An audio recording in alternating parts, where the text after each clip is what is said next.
Hi boys and girls, and welcome back to another edition of Tucked In Tuesday. If you remember at the end of last week I told you that we were going to have a guest reader tonight, and her clue was kind of a funny one. This guest reader's clue was she loves to read so much that she reads while she brushes her teeth. I don't know. Have you ever brushed your teeth and read at the same time? I bet maybe some of you have. All right, are you ready to find out who it is? Our guest reader for this week is...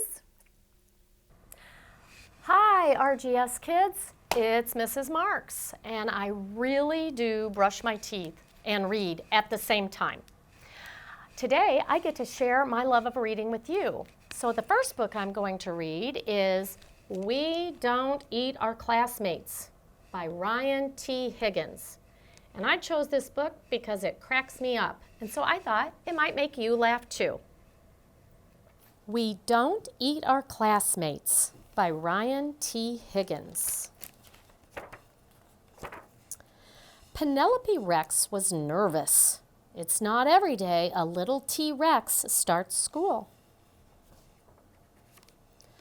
What are my classmates going to be like? Will they be nice? How many teeth will they have? This was very important. Penelope's mom bought her a new backpack with ponies on it. Ponies were Penelope's favorite because ponies are delicious. Penelope's dad packed her a lunch of 300 tuna sandwiches and 1 apple juice. Finally, the big day came. And Penelope Rex was very surprised to find out that all of her classmates were children. So she ate them because children are delicious. Penelope Rex, said Mrs. Noodleman, we don't eat our classmates. Please spit them out at once. So she did. It was not the best way to start school. Still, Penelope was determined to have a good first day. She tried hard to make friends at recess. She finger painted some of her best work.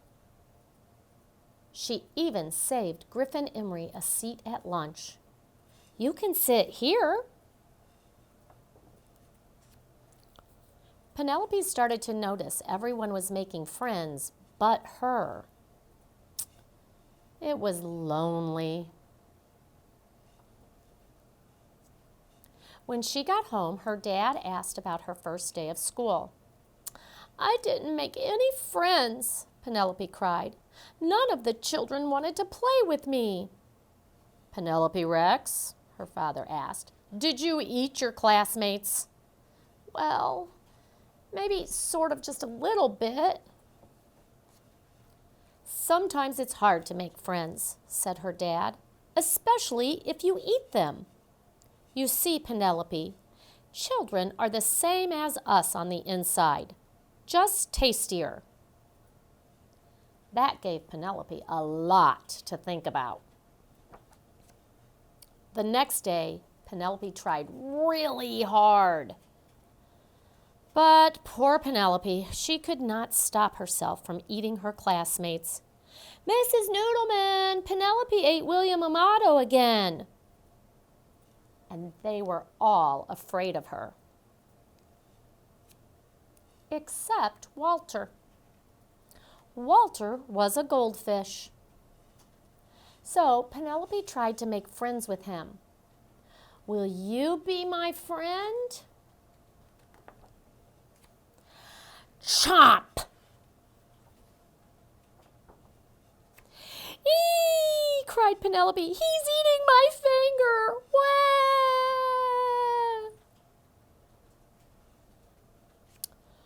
Once Penelope found out what it was like to be someone's snack, she lost her appetite for children. She stopped eating her classmates, even when Cece Woodman spilled barbecue sauce all over herself. And soon Penelope made friends. Found you. Want a brownie? I helped make them. Now, even when children look especially delicious, she peeks at Walter and remembers what it's like when someone tries to eat you. And Walter, the goldfish, stares right back at her and licks his lips. Because dinosaurs are delicious.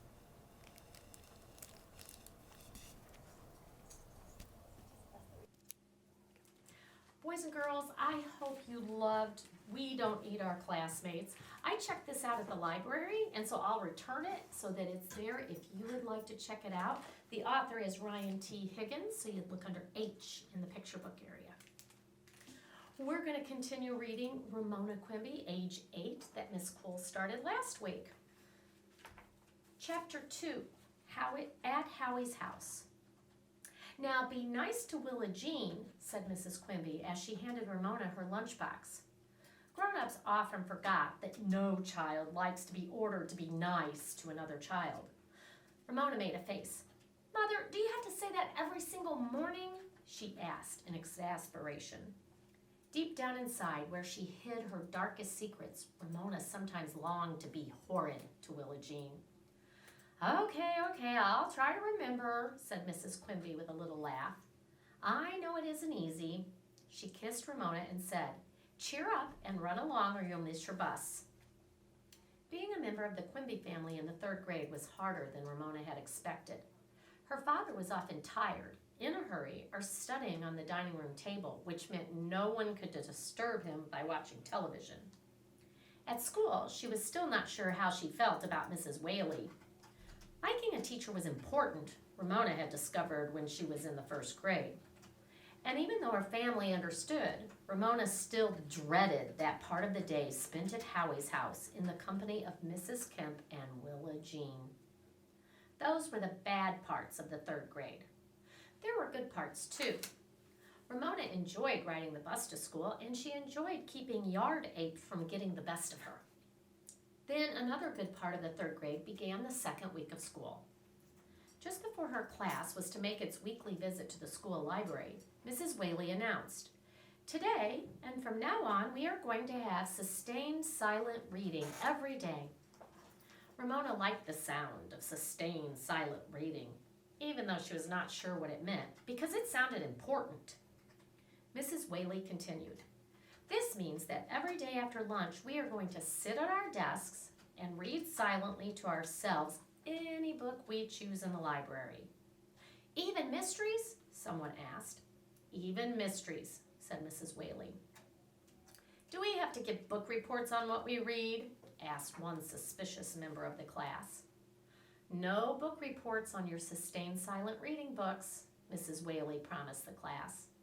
Then she went on. I don't think sustained silent reading sounds very interesting, so I think we will call it something else. Here, she printed 4 big letters on the chalkboard, and as she pointed, she read out D-E-A-R. Can anyone guess what those letters stand for? The class thought and thought. Do everything all right, suggested someone. Good thought, but not the right answer. Don't eat a reader, suggested Yard Ape. Mrs. Whaley laughed and told him to try again. As Ramona thought, she stared out the window at the blue sky, the treetops, and in the distance, the snow-capped peak of Mount Hood, looking like a giant licked ice cream cone. R could stand for run, and A for and. Drop everything and run, Ramona burst out. Mrs. Whaley, who was not the sort of teacher expected everyone to raise a hand before speaking, laughed and said, almost right, Ramona, but have you forgotten we are talking about reading? Drop everything and read, chorused the rest of the class. Ramona felt silly. She should have thought of that herself. Ramona decided that she preferred sustained silent reading to dear because it sounded more grown up. When time came for everyone to drop everything and read, she sat quietly doing her sustained silent reading. How peaceful it was to be left alone in school. She could read without trying to hide her book under her desk or behind a bigger book. She was not expected to write lists of words she did not know, so she could figure them out by skipping and guessing. Mrs. Whaley did not expect the class to write summaries of what they read either, so she did not have to choose easy books to make sure she would get her summary right. Now, if Mrs. Whaley would leave her alone to draw, too, school would be almost perfect. Yes, sustained silent reading was the best part of the day. Howie and Ramona talked it over after school and agreed as they walked from the bus to his house. There, they found 2 of the new friends he had made at Cedarhurst School waiting with their bicycles. Ramona sat on the Kemp's front steps, her arms clasped around her knees, her sustained silent reading book of fairy tales beside her, and looked with longing at the boys' 2 bicycles while Howie wheeled his bicycle out of the garage. Because Howie was kind and because Ramona was his friend, he asked, "Ramona, would you like to ride my bicycle to the corner and back?" Would she? Ramona jumped up, eager to take a turn. "Just once," said Howie. Ramona mounted the bicycle, and while the 3 boys silently watched, teetered and wobbled to the corner without falling off. Having to dismount to turn the bicycle around was embarrassing, but riding back was easier. At least she didn't wobble quite so much, and she managed to dismount as if she were used to doing so. "All I need is a little practice," thought Ramona, as Howie seized his bicycle and rode off with his friends, leaving her with nothing to do but pick up her book and join Willa Jean in the house. Now that Willa Jean was going to nursery school, she was full of ideas. Dressing up was one of them. She met Ramona at the door with an old curtain wrapped around her shoulders. "Hurry up and have your snack," she ordered, while her grandmother sat watching television and crocheting. The snack turned out to be pineapple juice and rye crisp, a pleasant change for Ramona, even though Willa Jean stood impatiently beside her, watching every swallow until she had finished. "Now, I'll be the lady and you be the dog," directed Willa Jean. "But I don't want to be a dog," said Ramona. Willa Jean's grandmother looked up from her crocheting, reminding Ramona with a glance that Ramona's job in the Quimby family was to get along at the Kemps. Did she have to be a dog if Willa Jean wanted her to then? "You have to be the dog," said Willa Jean. "Why?" Ramona kept an eye on Mrs. Kemp as she wondered how far she dared go in resisting Willa Jean's orders. "Because I'm a beautiful rich lady and I say so," Willa Jean informed her. "I'm a bigger, beautifuler, richer lady," said Ramona, who felt neither beautiful nor rich, but certainly did not want to crawl around on her hands and knees barking. "We can't both be the lady," said Willa Jean, "and I said it first." Ramona could not argue the justice of this point. "What kind of dog am I supposed to be?" she asked to stall for time. She glanced wistfully at her book lying on the chair, the book she was supposed to read at school, but which she was enjoying so much she brought it home. While Willa Jean was thinking, Mrs. Kemp said, "Sweetheart, don't forget Bruce is coming over to play in a few minutes." "Bruce who?" asked Ramona, hoping Willa Jean and Bruce would play together and leave her alone to read. "Bruce who doesn't wee-wee in the sandbox," said Willa Jean's prompt answer. "Willa Jean!" Mrs. Kemp was shocked. "What a thing to say about your little friend!" Ramona was not shocked. She understood that there must be a second Bruce at Willa Jean's nursery school, a Bruce who did wee-wee in the sandbox. As things turned out, Ramona was saved from being a dog by the arrival of a small boy whose mother let him out of the car and watched him reach the front door before she drove off. Willa Jean ran to let him in and introduced him as Ramona expected. "This is Bruce, who doesn't wee-wee in the sandbox." Bruce looked pleased with himself. Mrs. Kemp felt a need to apologize for her granddaughter. "Willa Jean doesn't mean what she says." "But I don't wee-wee in the sandbox," said Bruce. "I wee-wee in the—" "Never mind, Bruce," said Mrs. Kemp. "Now what are you three going to play?" Ramona was trapped. "Dress up," was Willa Jean's prompt answer. She dragged from the corner a carton piled with old clothes. Willa Jean shoved one of her father's old jackets at Bruce and handed him an old hat and her blue flippers. She unwound the curtain from her shoulders, draped it over her head, and tied it under her chin. Then she hung a piece of old sheet from her shoulders. Satisfied with herself, she handed a torn shirt to Ramona, who put it on only because Mrs. Kemp was watching. "There," said Willa Jean, satisfied. "I'll be Miss Mousie, the beautiful bride, and Bruce is the frog, and Ramona is Uncle Rat. And now we are going to have a wedding party." Ramona did not want to be Uncle Rat. "Mr. Frog, let a wooing go," sang Willa Jean. Bruce joined in. Apparently, this song was popular in nursery school. Ramona hummed too. "Say it," Willa Jean ordered Bruce. "Willa Jean, will you marry me?" sang Bruce. Willa Jean stamped her foot. "Not Willa Jean, Miss Mousie." Bruce started over. "Miss Mousie, will you marry me?" he sang. "Yes, if Uncle Rat will agree," sang Willa Jean. Hummed all three. The two nursery school children looked to Ramona for the next line.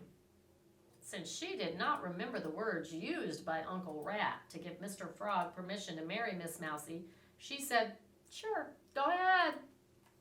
"Okay," said Willa Jean, "now we will have the wedding party." She seized Bruce and Ramona by the hand. "Take Bruce's other hand," she ordered Ramona. Ramona found Bruce's hand inside the long sleeve of the old coat. His hand was sticky. "Now we'll dance in a circle," directed Willa Jean. Ramona skipped, Willa Jean pranced, and Bruce flapped. They danced in a circle, tripping on Miss Mousie's train and wedding veil and stumbling over Mr. Frog's flippers until Willa Jean gave the next order. "Now we all fall down." Ramona merely dropped to her knees, while Willa Jean and Bruce collapsed in a heap, laughing. Above their laughter and the sound of the television, Ramona heard the shouts of the boys outside as they rode their bicycles up and down the street. She wondered how much longer she would have to wait until her mother came to rescue her. She hoped she would arrive before Howie's parents came home from work. Willa Jean scrambled to her feet. "Let's play it again," she said, beaming, convinced of her beauty in her wedding veil. Over and over, the three sang, danced, and fell down. As the game went on and on, Ramona grew bored and varied the words she used to give Mr. Frog permission to marry Miss Mousie. Sometimes she said, "See if I care." And sometimes she said, "Yes, but you'll be sorry." Willa Jean did not notice. She was so eager to get to the party part of the game where they all fell down in a heap. Still, the game went on, over and over, with no sign of Bruce and Willa Jean's tiring. Then Beezus came in with an armload of books. "Hi, Beezus," said Willa Jean, flushed with laughter. "You can play too. You can be the old tomcat in the song." "I'm sorry, Willa Jean," said Beezus. "I don't have time to be the old tomcat. I have homework I have to do." She settled herself at the dining room table and opened a book. Ramona looked at Mrs. Kemp, who smiled and continued crocheting. Why did Ramona have to play with Willa Jean when Beezus did not? Because she was younger, that was why. Ramona was overwhelmed by the unfairness of it all. Because she was younger, she always had to do things she did not want to do. Go to bed earlier, wear Beezus's outgrown clothes that her mother saved for her, run and fetch because her legs were younger, and because Beezus was always doing homework. Now she had to get along with Willa Jean. Her whole family was depending on her, and Beezus did not. Once more, Ramona looked at her book of fairy tales waiting on the chair beside the front door. And as she looked at its worn cover, she had an inspiration. Maybe her idea would work, and maybe it wouldn't. It was worth a try. "Willa Jean, you and Bruce will have to excuse me now," Ramona said in her politest voice. I have to do my sustained silent reading. Out of the corner of her eyes, she watched Mrs. Kemp. Okay.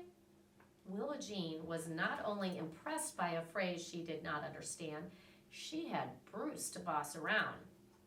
Mrs. Kemp, who was counting stitches, merely nodded. Ramona picked up her book and settled herself in the corner of the couch. Beezus caught her eye, and the two sisters exchanged conspiratorial smiles while Willa Jean and Bruce, now minus Uncle Rat, raced happily around in a circle, screaming with joy and singing, "She'll be coming round the mountain when she comes." Ramona blissfully read herself off into the land of princesses, kings, and clever youngest sons, satisfied that the Quimbys had a clever younger daughter who was doing her part. Chapter 3, The Hard-Boiled Egg Fad. With all four members of the family leaving at different times in different directions, mornings were flurried in the Quimby household. On the days when Mr. Quimby had an 8 o'clock class, he left early in the car. Beezus left next because she walked to school and because she wanted to stop for Mary Jane on the way. Ramona was third to leave. She enjoyed these last few minutes alone with her mother, now that Mrs. Quimby no longer reminded her she must be nice to Willa Jean. "Did you remember to give me a hard-boiled egg in my lunch like I asked?" Ramona inquired one morning.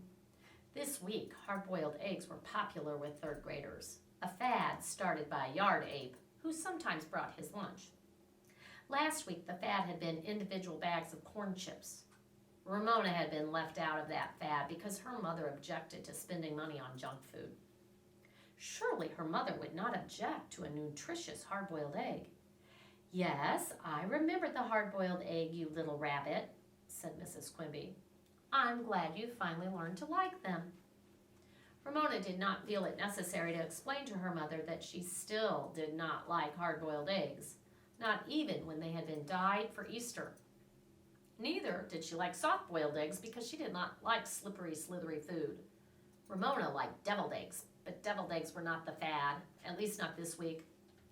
On the bus, Ramona and Susan compared lunches. Each was happy to discover that the other had a hard-boiled egg, and both were eager for lunchtime to come.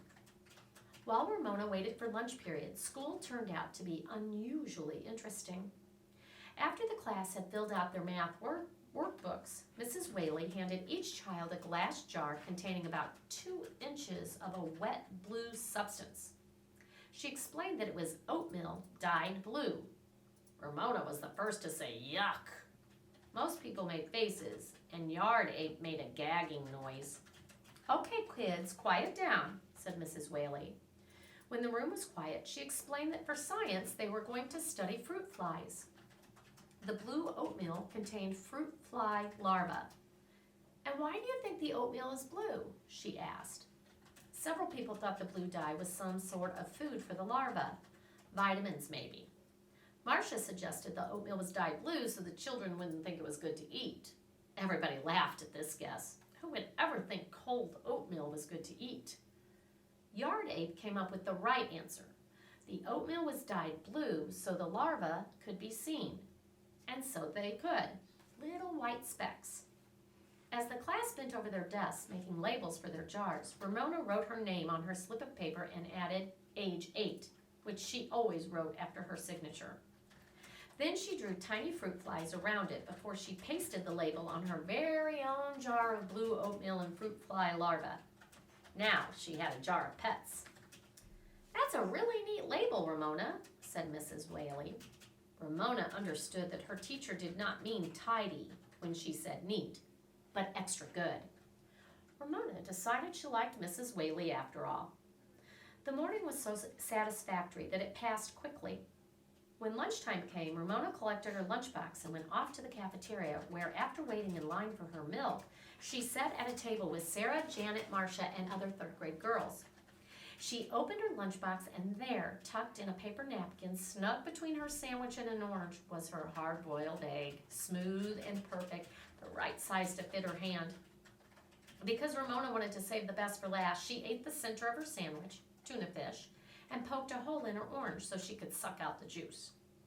Third graders did not peel their oranges. At last it was time for the egg. There were a number of ways of cracking eggs. The most popular, and the real reason for bringing an egg to school, was knocking the egg against one's head. There were 2 ways of doing so, by a lot of timid little taps or by one big whack. Sarah was a rapper. Ramona, like Yard Ape, was a whacker. She took a firm hold on her egg, waited until everyone at her table was watching, and whack! She found herself with a handful of crumbled shell and something cool and slimy running down her face. Everyone at Ramona's table gasped. Ramona needed a moment to realize what had happened. Her egg was raw. Her mother had not boiled her egg at all. She tried to brush the yellow yolk and slithery white out of her hair and away from her face, but she only succeeded in making her hands achy. Her eyes filled with tears of anger, which she tried to brush away with her wrists. The gasps at her table turned into giggles. From another table, Ramona caught a glimpse of Yard Ape grinning at her. Marcia, a tall girl who always tried to be motherly, said, "It's all right, Ramona. I'll take you to the bathroom and help you wash off the egg." Ramona was not one bit grateful. "You go away," she said, ashamed of being so rude. She did not want this 3rd grade girl treating her like a baby. The teacher who was supervising lunch period came over to see what the commotion was about. Marcia gathered up all the paper napkins from the lunch boxes at the table and handed them to the teacher, who tried to sop up the egg. Unfortunately, the napkins did not absorb egg very well. Instead, they smeared yolk and white around in Ramona's hair. Her face felt stiff as egg white began to dry. "Take her to the office," the teacher said to Marcia. "Mrs. Larson will help her." "Come on, Ramona," said Marcia, as if Ramona were in kindergarten. She put her hand on Ramona's shoulder because Ramona's hands were too eggy to touch. Ramona jerked away. "I can go by myself." With that reply, she ran out of the cafeteria. She was so angry she was able to ignore the giggles and the few sympathetic looks of the other children. Ramona was mad at herself for following a fad. She was furious with Yard Ape for grinning at her. Most of all, she was angry with her mother for not boiling the egg in the first place. By the time she reached the office, Ramona's face felt as stiff as a mask. Ramona almost ran into Mr. Whitman, the principal, which would have upset her even more. He was someone Ramona always tried to avoid ever since Beezus had told her that the way to remember how to spell the kind of principal who was the principal of a school was to remember the word ended in P-A-L, not P-L-E, because the principal was her pal. Ramona did not want the principal to be her pal. She wanted him to mind his own business, aloof and important in his office. Mr. Whitman must have felt the same way because he almost jumped quickly aside. Mrs. Larson, the school secretary, took one look at Ramona, sprang from her desk and said, "Well, you need a little help, don't you?" Ramona nodded, grateful to Mrs. Larson for behaving as if eggy 3rd graders walked into her office every day. The secretary led her into a tiny room equipped with a cot, wash basin, and toilet that adjoined the office. "Let's see," said Mrs. Larson. "How shall we go about this? I guess the best way is to wash your hands, then dunk your head. You've heard of egg shampoos, haven't you? They're supposed to be wonderful for the hair." "Yow!" yelped Ramona when she dipped her head into the wash basin. "The water's cold." "It's probably a good thing we don't have warmer water," said Mrs. Larson. "You wouldn't want to cook the egg in your hair, would you?" She rubbed and Ramona snuffled. She rinsed and Ramona sniffed. Finally, Mrs. Larson said, "That's the best I can do," and handed Ramona a wad of paper towels. "Dry yourself off the best you can," she said. "You can wash your hair when you get home." Ramona accepted the towels. As she sat on the cot, rubbing and blotting and seething in humiliation and anger, she listened to sounds from the office. The click of the typewriter, the ring of the telephone, Mrs. Larson's voice answering. Ramona began to calm down and feel a little better. Maybe Mrs. Kemp would let her wash her hair after school. She could let Willa Jean pretend to be working in a beauty shop and not say anything about her sustained silent reading. One of these days, Willa Jean was sure to catch on that she was just reading a book, and Ramona wanted to postpone that time as long as possible. Toward the end of lunch period, Ramona heard teachers drift into the office to leave papers or pick up messages from their boxes. Then Ramona made an interesting discovery. Teachers talked about their classes. "My class has been so good today," said one teacher. "I can hardly believe it. They're little angels." "I don't know what's the matter with my class today," said another. "Yesterday they knew how to subtract, and today none of them seems able to remember." "Perhaps it's the weather," suggested another teacher. Ramona found all this conversation most interesting. She had blotted her hair as best as she could when she heard Mrs. Whaley's big cheerful voice speaking to Mrs. Larson. "Here are those tests I was supposed to hand in yesterday," she said. "Sorry I'm late," Mrs. Larson murmured in answer. Then Mrs. Whaley said, "I hear my little show-off came in with egg in her hair." She laughed and added, "What a nuisance." Ramona was so stunned, she did not try to hear Mrs. Larson's answer. Show-off? Nuisance? Did Mrs. Whaley think she had broken a raw egg into her hair on purpose to show off? And to be called a nuisance by her teacher when she was not a nuisance? Or was she? Ramona did not mean to break an egg in her hair. Her mother was to blame. Did this accident make her a nuisance? Ramona did not see why Mrs. Whaley could think she was a nuisance when Mrs. Whaley was not the one to get her hands all eggy. Yet Ramona had heard her say right out loud that she was a show-off and a nuisance. That hurt, really hurt. Ramona sat as still as she could with the damp paper towel in her hands. She did not want to risk even the softest noise by throwing them into the wastebasket. Lunch period came to an end, and still she sat. Her body felt numb, and so did her heart. She could never face Mrs. Whaley again. Never. Mrs. Larson's typewriter clicked cheerfully away. Ramona was forgotten, which was the way she wanted it. She even wanted to forget herself and her horrible hair now drying into stiff spikes. She no longer felt like a real person. The next voice Ramona heard was that of Yard Ape. "Mrs. Larson," he said, as if he'd been running in the hall. "Mrs. Whaley said to tell you Ramona didn't come back after lunch." The typing stopped. "Oh, my goodness," said Mrs. Larson as she appeared in the doorway. "Why, Ramona, are you still here?" How was Ramona supposed to answer?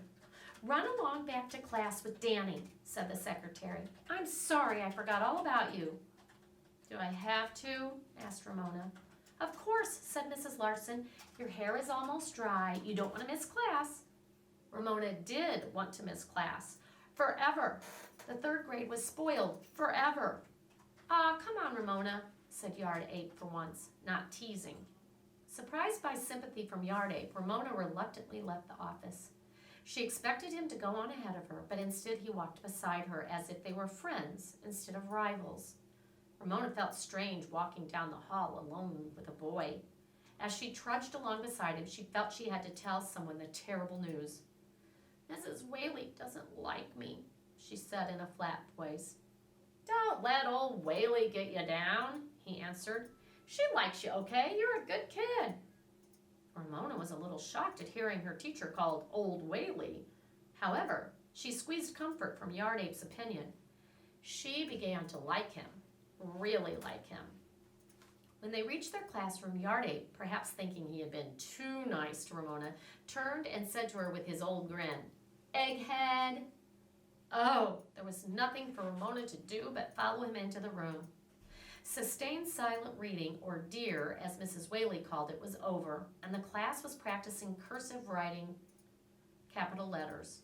Mrs. Whaley was describing capital M as she wrote it on the board. Swoop down, swoop up, down, up again, and down. Ramona avoided looking at her teacher as she got out paper and pencil and began to write the capital letters of the alphabet in careful, even script. She enjoyed the work, and it soothed her hurt feelings until she came to the letter Q.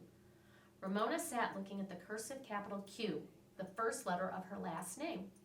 Ramona had always been fond of Q, the only letter of the alphabet with a neat little tail. She enjoyed printing Q, but she did not like her written Q. She had made it right, but it looked like a big floppy 2, which Ramona felt was a dumb way to make such a nice letter. Ramona decided right then and there that she would never again write a cursive Q.